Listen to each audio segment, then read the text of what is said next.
Selamat datang untuk tamu undangan kita, yaitu Saudara Aldo, Saudara Winston, Saudara Jonathan, dan Saudara Michael. Ini saudara nyotokin sendiri ya mukanya dengan namanya ya, supaya nggak keliru.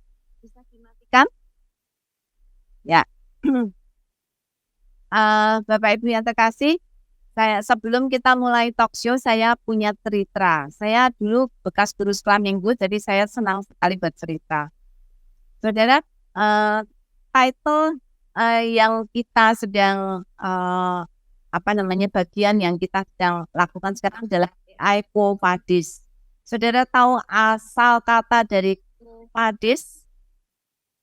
Quo Vadis itu bahasa Latin. Kalau belum, saya akan ceritakan. Sebenarnya cerita ini lebih banyak beredar di kalangan saudara-saudara kita dari agama Katolik ya. Kristen juga, tapi nggak sekencang itu menyebarkan cerita ini gitu ya. Jadi, saudara, saat itu di Roma sedang terjadi penganiayaan atau pengejaran terhadap orang-orang Kristen sangat kencang sekali karena pemerintah Romawi sangat, khususnya Nero, sangat gemes karena melihat orang Kristen atau pertumbuhan orang Kristen sangat besar sekali terjadi di Roma. Di tengah penganiayaan masih banyak orang Kristen yang justru setia kepada Tuhan gitu ya. Nah, tetapi karena semakin gencar, Petrus saat itu sedang pelayanan di Roma, sehingga dia melihat dan juga jelas komunitas jemaat di Roma menganggap akan sangat berbahaya kalau Petrus itu terus ada di Roma, karena pasti akan dikejar oleh Nero dan akan dibunuh, ya. Karena itu mereka sepakat untuk Petrus diminta untuk keluar aja dari kota Roma, pergi ke tempat lain, ya, untuk menyelamatkan diri dan menghindarkan diri dari penganiayaan. Nah, saat itu Petrus setuju karena dia merasa di tempat lain dia juga bisa pelayanan. Masih ada tempat banyak untuk pengabaran Injil, ya, daripada dia mati di Roma. Nah, karena itu mereka sepakat untuk Petrus disuruh pulang, maksudnya disuruh keluar kota Roma sendiri supaya tidak ketahuan, gitu ya. Jadi pergi sendiri.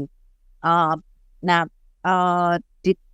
ketika Petrus sampai di pintu gerbang Roma akan keluar, dia melihat penglihatan Yesus sedang berjalan menuju ke kota Roma. Jadi Petrus kaget, loh, dia akan keluar dari kota Roma untuk menyelamatkan diri, tapi dia melihat Yesus akan masuk ke kota Roma lewat gerbang pintu yang sama. Lalu Petrus menyapa Yesus, "Quo vadis Domine?" Mau kemana Tuhanku? Ini semua orang ingin menyelamatkan diri keluar dari Roma, kok Yesus malah masuk ke kota Roma? Tuh. Jadi dia tanya, "Quo vadis Domine?" Lalu Yesus menjawab, "Oh, aku akan pergi ke Roma untuk disalibkan untuk yang kedua kalinya." Petrus ketika mendengar itu kaget gitu ya. Nah, ini penglihatan ya. Kemudian Petrus tahu apa maksud Yesus mengatakan seperti itu. Lalu kemudian dia membatalkan diri untuk keluar dari kota Roma.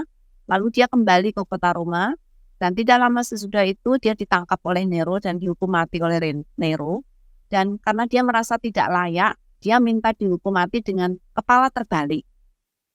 Bukan seperti Tuhan Yesus ya. Karena dia merasa kalau Tuanku aja mau mati seperti itu, aku tidak layak kalau mati seperti dia. Maka dia minta kepalanya, ketika disalibkan kepalanya di bawah. Nah, saudara, Petrus ketika melarikan diri dari kota Roma tidak punya maksud untuk tidak mau memberitakan Injil. Dia merasa memberitakan Injil di tempat lain bisa gitu ya. Dan dia juga tidak ada niat untuk menyangkali Yesus. Tetapi ketika menyadari Yesus ingin kembali ke Roma dan dan karena itu dia ingin karena Petrus semua orang akan keluar dari Roma menyelamatkan diri, Yesus akan kembali disalibkan. Maka ini pelajaran penting yang kita lihat ya, ketika kita ingin melakukan suatu pelayanan, kita perlu bertemu dengan Yesus dan bertanya, "Quo vadis Domine?" Tuhan mau kemana? Sama seperti saat ini ya, teman-teman yang ada di sini semua perlu ditanya, mau kemana kalian? ini adalah mahasiswa yang masih sedang menempuh pembelajaran dan bahkan belum menulis skripsi, akan menulis skripsi. Skripsi sudah tapi belum selesai. Kita perlu tanya ke mereka ya, Ko Wadis, mau kemana kau setelah ini? Bukan untuk melarikan diri dari panggilan ya, tetapi untuk bahkan berani mati kalau memang Tuhan panggil untuk pergi ke sana. Jadi, saya ingin menanyakan mereka beberapa hal. Mereka adalah mewakili anak-anak muda, masa depan. Masa depan gereja adalah mereka ini. Nah, kita perlu tanya mereka mau kemana. Nah, saya ingin menanyakan beberapa pertanyaan ya. Pertanyaan yang pertama itu berhubungan dengan masa depan mereka. Mereka semua ini sekolah di sekolah IT, sekolah komputer. Ya, jadi semua ini pintar programming. Dan mereka adalah anak-anak yang nilai A. Nilai A di kampus mereka. Dan itu bukan kampus yang mudah untuk mendapatkan nilai seperti itu mestinya. Ya. Nah, ini adalah wakil dari anak-anak muda yang sedang menuju ke masa depan. Kita perlu tanya kepada mereka, Wadis, kalian mau kemana nih? Nah, saya akan menanyakan 4 pertanyaan. Silahkan pilih pertanyaan mana yang kalian ingin jawab. Ya, saudara masih ingat namanya belum? Belum. Ini Winston, ini Aldo, ini Michael, ini Jonathan. Ya, Jonathan. Jadi saya akan memberikan 4 pertanyaan. Yang pertama, kenapa kamu memilih jurusan IT? Dan kalau memilih jurusan IT, apakah kamu menganggap jurusan IT ini punya prospek baik untuk masa depan? Ya. Tes. Menurut saya, kenapa saya memilih jurusan IT? Karena IT berkaitan dengan teknologi, khususnya teknologi yang kita kenal saat ini. Kita banyak platform kayak WA, lalu Telegram, dan masih banyak lagi. Ada juga AI yang booming. Dengan teknologi-teknologi itu tidak lepas dari orang-orang IT. Jadi AI aja is here to stay, apalagi teknologi pasti terus stay dan berkembang. Jadi saya rasa prospek IT ke depannya itu di masa depan masih sangat terpakai sekali. Sangat terpakai sekali ya. Iya. Nah, tapi saya punya pertanyaan ini. Kan sekarang ada AI nih. Kalian merasa terancam nggak dengan AI? Mungkin nggak nanti kalau kamu sudah bekerja, pekerjaan kamu tuh sebenarnya bisa digantikan oleh AI. Merasa terancam nggak dengan keberadaan AI untuk pekerjaanmu yang akan datang? Ya, izin menjawab. Ya, menurut saya Nggak sendiri, bisa pakai izin-izinan. Kalau kamu nggak ngomong, marahin. ya menurut saya sendiri nggak bisa ya AI sepenuhnya menggantikan manusia atau programmer ya khususnya. Karena kan juga kalau dipikir-pikir yang bikin AI sendiri ya, mengembangkan AI sendiri itu kan juga kita gitu, manusia. Juga sepengalaman kami sendiri itu AI sendiri itu nggak 100% akurat, pasti ada ya hit sama miss-nya, ada yang meleset gitu kan. Jadi masih perlu manusia perlu kita untuk mengecek. Kalau misalnya AI untuk menggantikan programmer contohnya, masih perlu mengecek apakah kode yang dihasilkan atau program yang dihasilkan oleh AI itu sudah benar atau enggak gitu. Kalau contoh yang lain juga apakah hasil yang diberikan AI itu sudah benar atau enggak. Jadi enggak sepenuhnya AI itu dapat menggantikan kedudukan manusia gitu. AI itu hanyalah tools atau alat untuk kita itu sebagai di cerita kita itu sebagai programmer untuk membantu kita mempercepat atau lebih efisien gitu, lebih efektif, lebih efisien dalam pengerjaan program-program kita gitu. Terus, Ya, saudara kalau memikirkan AI itu jangan kayak robot ya. Robot yang bisa mengerjakan semua pekerjaan kita terus manusia tinggal leha-leha nganggur gitu. Enggak. Ya, dari mereka sendiri para programmer menyatakan bahwa pekerjaan AI itu masih tetap harus dicek oleh manusia. Nah, manusianya kan berarti harus lebih pintar dong untuk ngeceknya. Nah, terutama orang Kristen ya, harus lebih cerdas, lebih pintar. Nah, aku pertanyaan berikutnya nih,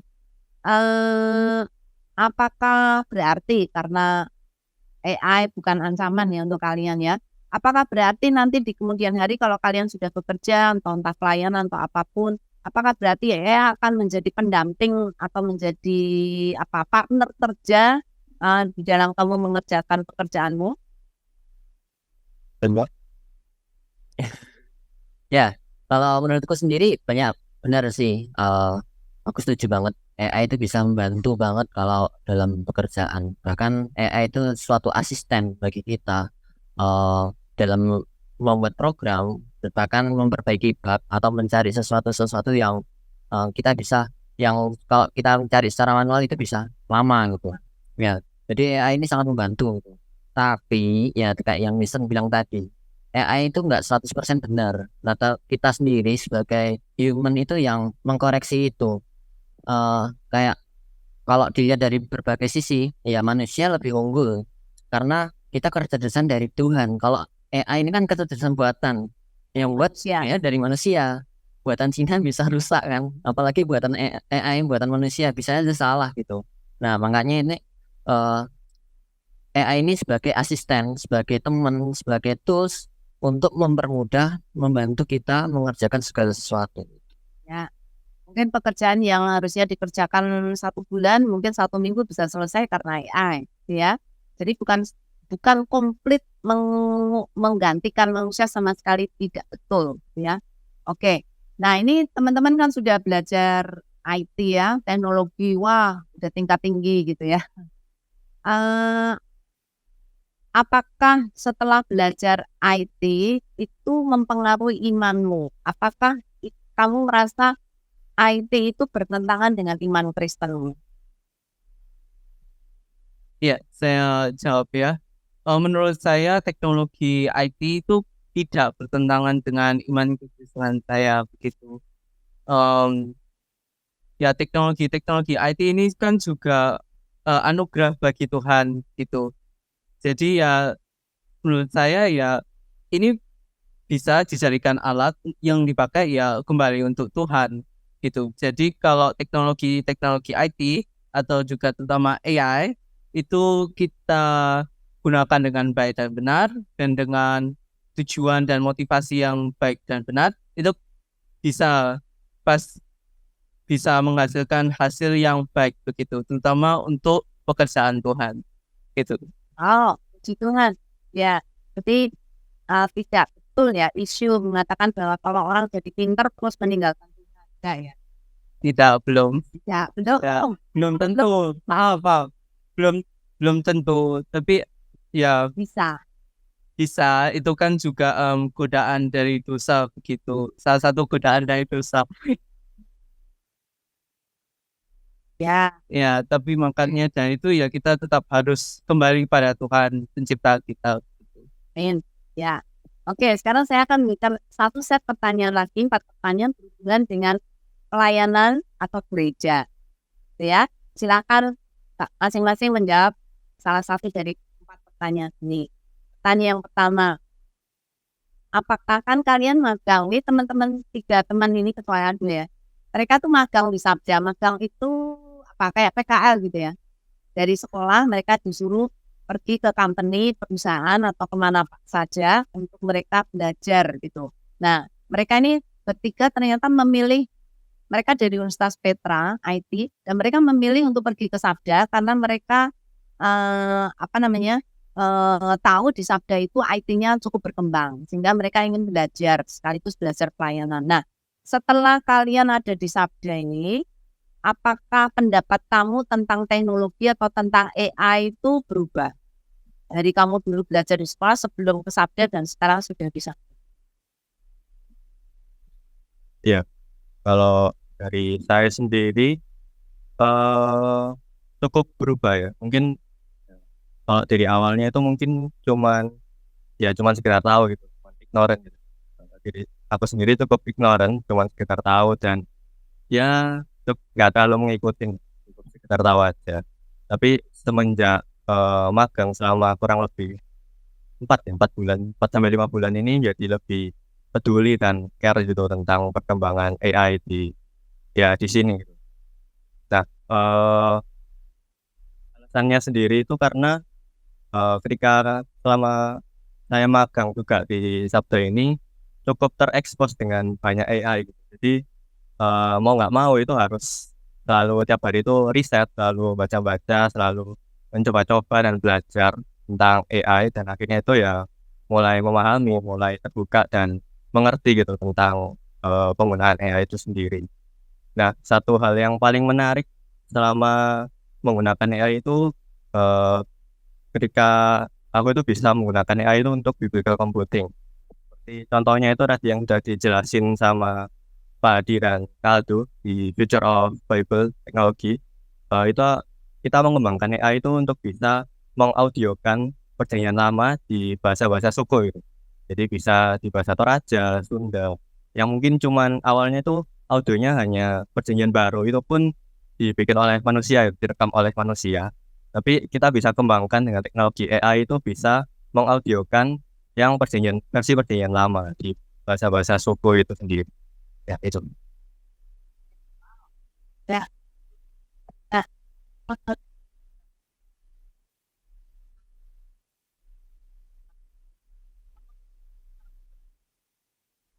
kalau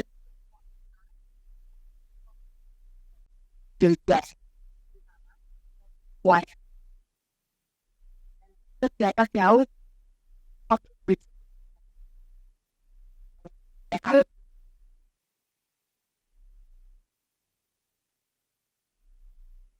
Kita reverse dulu ya sebelumnya ke zaman-zaman COVID gitu. Kalau kita lihat dulu sebelum zaman COVID, di gereja itu cenderung jarang ada yang melakukan live streaming. Pas adanya zaman COVID, media live streaming itu udah naik banget gitu. Gereja mulai akan teknologi, mau menerima akan hal itu. Ya sebelumnya cuma SC worship internal gereja, sekarang udah sampai live streaming, bahkan kemana-mana gitu. Nah, tapi di gereja sendiri kan SDM-nya kurang kadang-kadang. Banyak yang mau melayani tapi aku melayani di bagian apa? Melayani merasa tidak mampu. Akhirnya banyak yang mundur juga karena hal itu. Nah, di sini AI bisa sangat berperan. Contohnya ketika Bapak atau Ibu ini sini mau persiapan khotbah, perlu materi, perlu grafis, bisa tanya AI. Nanti AI akan membuatkan itu. Bisa juga aku mau khotbah di sekolah minggu, mau buat alat peraga, bingung kayak gimana, bisa tanya AI. AI bisa membantu kita, membantu gereja dalam melakukan hal-hal itu. Bahkan untuk mengundang anak-anak kaum muda, gimana sih ide-ide kreatif yang bisa dilakukan gereja untuk kaum muda ini biar bisa aktif, bisa berkembang ke depannya gimana. Ya, ini AI bisa banget untuk melakukan hal itu. Itu AI siap banget untuk membantu gereja. Pertanyaannya sekarang gini, apakah gereja siap mau menerima AI? Apakah perlu COVID yang kedua?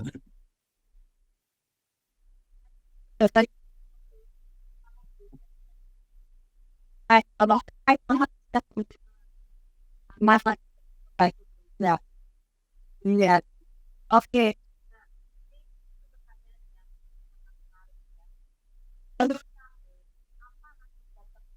Apa akibat terburuk kalau gereja menolak AI atau gereja tidak maju dalam hal teknologi? Akibat terburuk apa yang kalian bisa pikirkan? Ya, kalau dari saya, kalau gereja tidak mau merangkul teknologi ya, gereja akan ditinggalkan dunia gitu. Terutama bagi orang-orang muda yang dekat dengan teknologi begitu. Nah, bagaimana gereja yang tidak mau tahu teknologi itu bisa menjangkau merangkul generasi muda ini. Jangan sampai nanti generasi muda ya menganggap gereja itu hanya kuno, seperti museum begitu. Ya bisa dianggap tidak penting, tidak relevan terhadap dunia sekarang begitu, dan tidak eksis gitu rasanya. Ya, jadi menurut saya itu akibat terburuk kalau gereja tidak mau merangkul teknologi. Padahal masa masa depan gereja itu adalah pemuda ya. Jadi Iya, kalau gereja ditinggalkan pemuda, gereja tidak punya masa depan lagi. iya, iya. Maka dari itu ya gereja harus terus beradaptasi dengan perkembangan zaman, merangkul teknologi begitu, hingga bisa menjangkau generasi-generasi muda ini dan terus punya masa depan dan bisa terus berkembang dan berkembang lagi. Sip. Ya, kan pertanyaan terakhir nih, karena yang belum menjawab adalah Michael, gitu. Ini jadi pertanyaan untuk Michael. Jadi Michael, apakah menurut kamu berarti semua orang Kristen ini harus belajar teknologi? Kalau itu bukan harus lagi Bu, tapi wajib. Wajib. Jadi karena sekarang seperti perkembangan zaman ya, seperti kata Bu Yulia dan Bu Evi tadi sempat disinggung, ada orang nggak bertanggung jawab menggunakan AI untuk menyesatkan. Nah, dengan orang Kristen belajar AI sendiri, jadi orang Kristen ini nggak mudah tersesat gitu.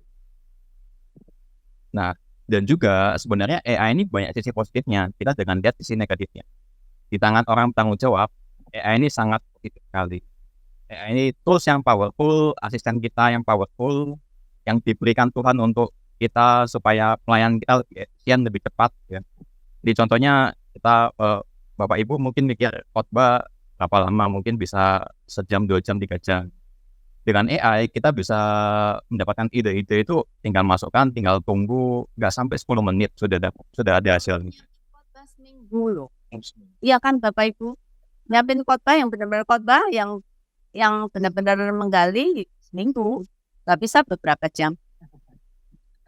Ini AI benar-benar lebih cepat. Ya, dengan AI bisa dapat idenya 10 menit lah. Untuk nyiapin khotbahnya mungkin sejam, 2 jam sehari.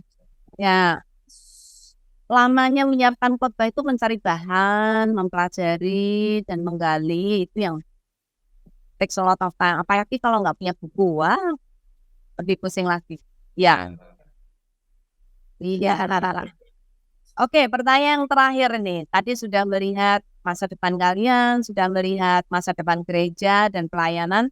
Sekarang masa depan Sabda nih. Dari teman-teman semua ini yang pintar-pintar ini, apa usulan kalian untuk Sabda bisa membangun masa depan? Gimana caranya Sabda membangun masa depan yang akan cerah gitu ya, untuk berhasil dan memberi kemuliaan bagi nama Tuhan.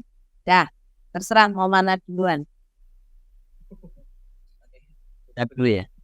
Oke, kalau menurutku lebih baik membekali dulu dari staffnya internal secara Upgrade. ya di-upgrade, entah dari prinsip dasarnya penggunaan AI, apakah yang kita harus pelajari benar-benar kita dasari dulu, ya tetap dasari dengan firman Tuhan biar nggak sesat kayak yang bilang Joe tadi. Tuh, terus habis itu kita juga bisa berkali staff juga dalam penggunaan AI, tools AI yang lebih lanjut, ke tingkatan lebih lanjut. Tapi yang buat aku bersyukur lagi itu di Sabda juga punya kerinduan untuk berbagi juga. Jadi nggak berhenti di staff nantinya. Nanti akan dibagikan ke Sabda yang lain.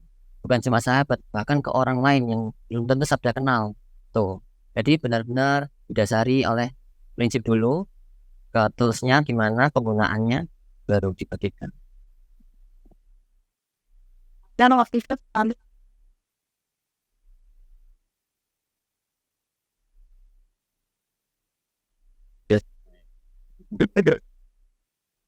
Ya, kalau tadi kan yang di-upgrade kan staffnya ya. Nah, sekarang Sabda juga perlu upgrade nih, upgrade fasilitasnya dari infrastrukturnya sendiri.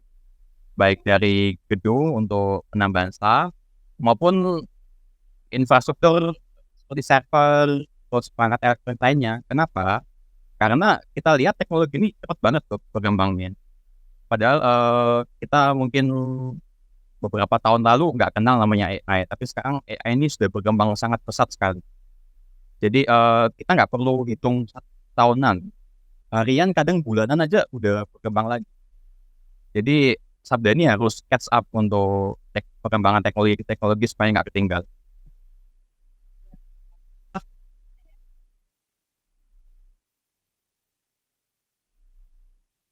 Ya mungkin mau menambahkan, ya kita sendiri mungkin kalau sebagai pribadi kita nggak bisa mengerjakan semuanya itu sendiri. pasti kan butuh orang lain gitu. Kita pasti butuh orang lain untuk terus berkembang, untuk terus maju gitu. Ya aku kira untuk kedepannya Sabda perlu terus-menerus untuk membangun kemitraan yang solid gitu, kemitraan yang solid antara gereja-gereja dengan yayasan-yayasan dan juga dengan Bapak Ibu gitu, dengan para pengguna Sabda dan juga sahabat-sahabat Sabda gitu, membangun sebuah relasi di mana kita itu saling bertukar pikiran, terus juga membagikan sharing tentang pelajaran-pelajaran yang kita dapat gitu ya, tentunya tentang AI gitu kan, dan juga kita saling membantu juga, saling support satu sama lain ya, untuk akhirnya untuk goalsnya itu untuk keuntungan kita, untuk pelayanan kita sendiri. Ya itu kalau dari Dari aku ya, aku berharap Sabda bisa terus beradaptasi dengan adanya perkembangan zaman ini. Berharap juga bisa terus bereksperimen, terus mengembangkan metode dan cara kerja yang lebih baik gitu. Terutama kan juga dengan kedatangan AI ini sangat membantu gitu, bisa seperti punya asisten-asisten begitu. Ya, jadi untuk terus ya menyesuaikan dengan perkembangan zaman, dengan teknologi, sehingga pelayanan itu bisa menjadi lebih mudah, lebih efektif, dan lebih produktif. Ya, harus pakai cara-cara yang baru ya. Nggak bisa lagi pakai cara-cara yang lama, karena cara yang lama terlalu lama dan tidak produktif atau produksinya kecil. Tapi dengan cara yang baru, produksi bisa lebih. Ya, Apalagi Sabda susah cari staf baru. ya dengan itu kan AI pasti bisa membantu gitu. Ya, Jadi ya terus harus mencoba dan mencoba. iya. Gimana nih Bu Evi sebagai Ketua Yayasan Lembaga Sabda nih? Usulan-usulannya boleh diterima nggak nih? Wah, boleh banget tuh Bu. Karena sekaligus usulan-usulan mereka juga sebenarnya menjadi apa ya, menjadi tapak-tapak kita memasuki era AI ini ya. Tadi yang sudah disampaikan tentang building tadi infrastructure, lalu juga membangun skill and people, Ya, lalu tadi membangun kemitraan gitu ya. Itu semua tuh memang sesuatu yang harus kita bangun, dan ini menjadi mimpi Yayasan Lembaga Sabda, nggak usah terlalu panjang ya, mungkin 1-2 tahun ke depan ini ya Bu ya. ya. Saudara boleh doakan nih, saudara, karena Sabda ingin membangun fasilitas di sini. Ini kan tadi sudah umpuk-umpukan dan ya agak panas gitu ya. Kita pengen membangun ini 2 lantai supaya bisa lebih lega dan lebih menerima lebih banyak magang dari semua universitas. Kita udah langganan dengan Universitas Salatiga Satya Wacana dan Petra dan juga UNS. Harapannya lebih banyak universitas mengirim mahasiswanya untuk magang di Sabda, belajar bukan hanya skill tapi pelayanan, terutama supaya mereka cinta Tuhan lebih. Gitu ya. Nah, ini poinnya sangat bagus sekali Bu, karena tadi udah disebutkan ada 3 ya, membangun infrastructure untuk building the future ini, membangun skill and people, lalu membangun kemitraan, dan yang paling penting adalah kami membangun future generation ya. Dengan anak-anak muda ini, Sabda sangat terbuka sekali dengan anak-anak muda. Mereka yang dibilang nggak punya pengalaman, masih ingusan dan sebagainya, asal mereka punya hati untuk melayani Tuhan, mereka punya hati untuk mau belajar hal-hal yang baru, terbuka, kami siap menerima, kami siap mendidik dan siap berinvestasi di dalam diri mereka untuk mereka bisa melayani Tuhan. Begitu Bapak Ibu Saudara sekalian. Ya. Ya. Ya. Silakan Pak.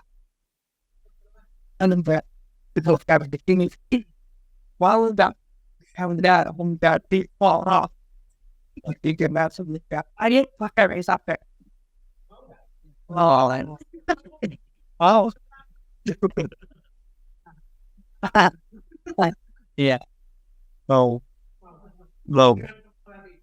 iya. Nah, karena saya juga melihat magang di Sabda ini juga baik.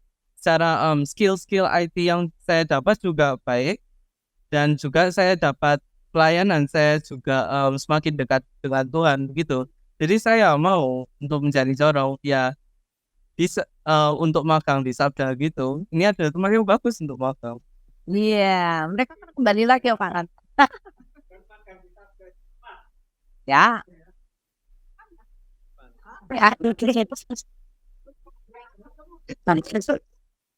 Mau dia menjawab apa saja berat Pak. Karena mereka ini orang introvert, orang biasanya kalau nerd itu saking pintarnya jadi untuk sosialisasi kurang. kurang pintar. Tapi setelah disabdamu, ya, oke. Ibu Evi, gimana Ibu Evi? Rencana sabda ke depan, Ibu Evi. Dari Bu Yulia sampaikan ya, dalam waktu dekat ini kami akan bersama-sama berdoa, sudah berdoa bergumul ya, Tuhan tolong untuk kita bisa membangun fasilitas yang lebih besar. Mungkin ada yang bertanya, emang stafnya udah seberapa banyak sih sampai nggak bisa lagi gedungnya menampung? Masih ada tempat untuk staf baru masuk ya. Tetapi kami punya iman ya.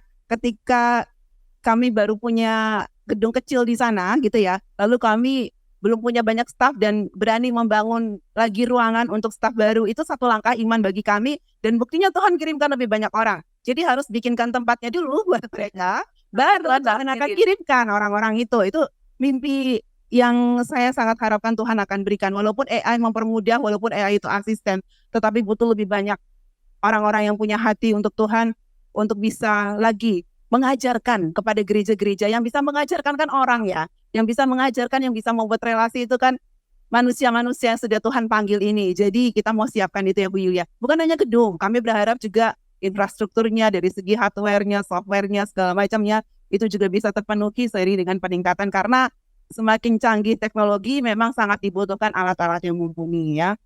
Harus ada investasi di sana juga, dan itu mimpi ke depannya.